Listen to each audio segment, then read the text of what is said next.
All right, let's talk about slope. The slope of a line is the ratio of the rate of change of the dependent variable, which we talked about in the last video, which is typically y. Typically on the y-axis is where your dependent variable will be, to the change of the independent variable. So how much does x change? All right, ratio means a fractional relationship between two numbers. So a ratio looks like a fraction. So what we have here, then if we want to write this out, is we can say m, which for some reason, I don't know why, but we use m for slope. So the slope of a line, or the rate of change of a line, is the change in y divided by the change in x. Okay, and sometimes we write that as delta y over delta x. Okay, delta is a symbol that means change in. So, change in y over change in x. That's what the slope is. So in these two examples here, A and B, let's figure out what the slope is. Let's just do it by thinking about it. So rise over run, the change in y over the change in x. Well, what's the change in y? Change in y in this one would be 8 from 4 to 8. So if you think about like the xy axis, it goes from 4 up to 8. So the change in y is 4. What's the change in x? Well, the change in x is it goes from 1 to 2. So the change in x is 1. So the slope on this one is just 4. Go ahead and try the next one. Pause it and see how you do. The next one will do the same way. If you think about this, this is -2 comma -5. So think about where this is at. So we've got our x-axis, xy-axis here. We've got, here's -5 down here. Let's change colors here just for fun. Okay, so -5 down here. So we have -2, -5, so that's like right here. Okay, and then we also have 4, -5, that's like down here. So what's that line look like? Well, this is the line right here. It's a horizontal line. So it has no rise. It's all run. Okay, and so that one we call a slope of 0. So we would say m equals 0 on that one. All right. Now, these two examples, we're going to find the slope of each line. What I'd like you to do is try these and see if you can figure out what the change in y is over the change in x. Now, it doesn't matter. Well, go ahead and try it first. And what I want to say here is it doesn't matter which 2 points you analyze, okay? So in this first example, I'm going to look at this point right here. And that's 0, -3. And then I'm going to go up. In fact, you know what? Let's do this. Let's zoom in a little bit so you can see this a little bit better. Take my computer a second to figure it out here. All right, so find the slope of each line. So let's freeze this. Okay, so I'm going to take this point 0, -3 here, and then I'm going to take another easy point. And by easy, I mean easy to see on the graph. So I'm going to take this other point here, 2, -2, 0. Okay, so that's my, those are my 2 points. And now I'm just going to count. The rise here is goes up 3. So it goes up 3, and then it goes left 2. So 2 in the negative direction, so -2. So my rise over run, my slope, is -3 over 2. All right, and now any 2 points that you picked would have that case. Now, you want to pick nice points, right? So like maybe you pick this one up here, and then maybe you pick this one right here. And you should still get up 3 and left 2. And if you did it the other way, if you went this way, you'd get -2. Sorry, if you went from this point down, you'd go down 3 and right 2. You'd still get -3 over 2. Okay, that's a bad negative sign, sorry. All right, so let's go to the next one over here on the right. You should try it. I'm just going to give you the answer. So go ahead and give it a try. Hopefully you tried it. The slope here should be m equals 3 over 8. So the rise is 3 and the run is 8. All right, let's move down the page here a little bit.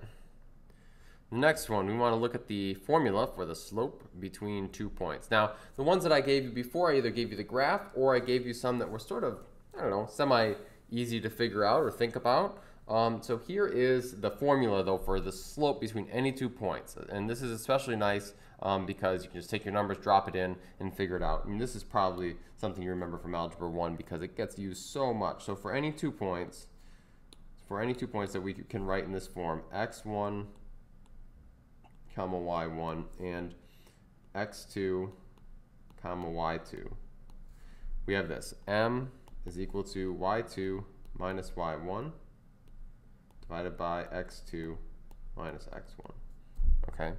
So you take your y coordinates, subtract them. You can see that's just the change in y. X coordinates, subtract them, that's the change in x. All right? So I'll do the first one over here, and then you go ahead and do the next one, and I'll give you the answer. Okay? So the first one we take, you can label this if you want. You don't have to, but sometimes I like to label it when I'm doing the first few problems on the assignment, just because it helps me keep everything straight. So x1, y1, and x2, y2, like that. And then my slope will be 5 minus 3, bad 3, another bad 3, 5 minus 3, and then 2 minus, careful, it's a negative, so 2 minus a negative 4. And when you simplify that, you will end up with 2 over 6. You should always reduce the fraction, so you'll get 1/3 there. Okay, so there's your slope for A. The next one, pause it, try it, and on this one,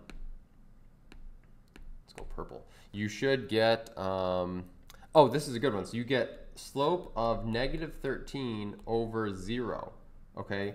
If you get a 0 in the denominator, we say this slope is undefined. Undefined, okay? It's undefined because that means it's a vertical line. Think about where you're at on the axes, right? So where are you at on the axis? Well, here's your axes.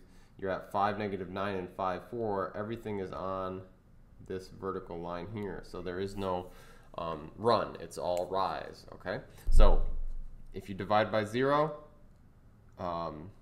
we say the slope is undefined because it's a vertical line. Average rate of change. Let's talk about average rate of change for a second here. All right. Find the average rate of change for both digital music and ebooks from 2004 to 2009. This phrase here that I want to highlight, average rate of change, means if you take the rate of change in every line, so the rate of change here, the slope here, the slope here, the slope here, the slope here. Remember, slope and rate of change are mean basically the same thing.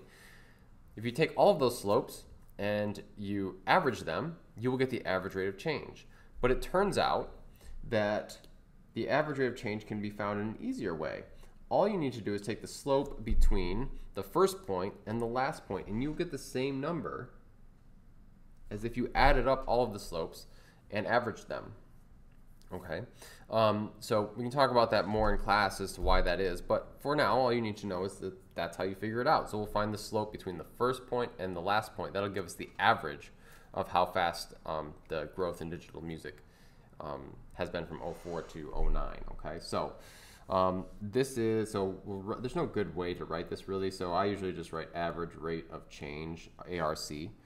All right, and that one for our digital music example will be 3100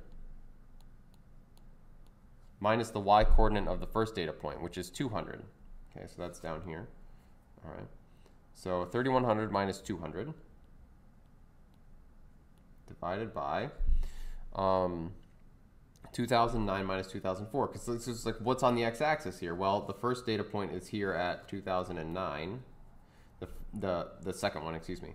The first data point here is at 2004, so you have 2009 minus 2004. And when you compute that, you end up with 500, well, let's actually go over here. So you end up with $580 million per year. Because remember, this is in millions.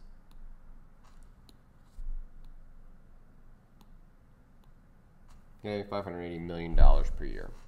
All right, let's go look at ebooks. Again, you should try the ebooks one real quick and see how you do.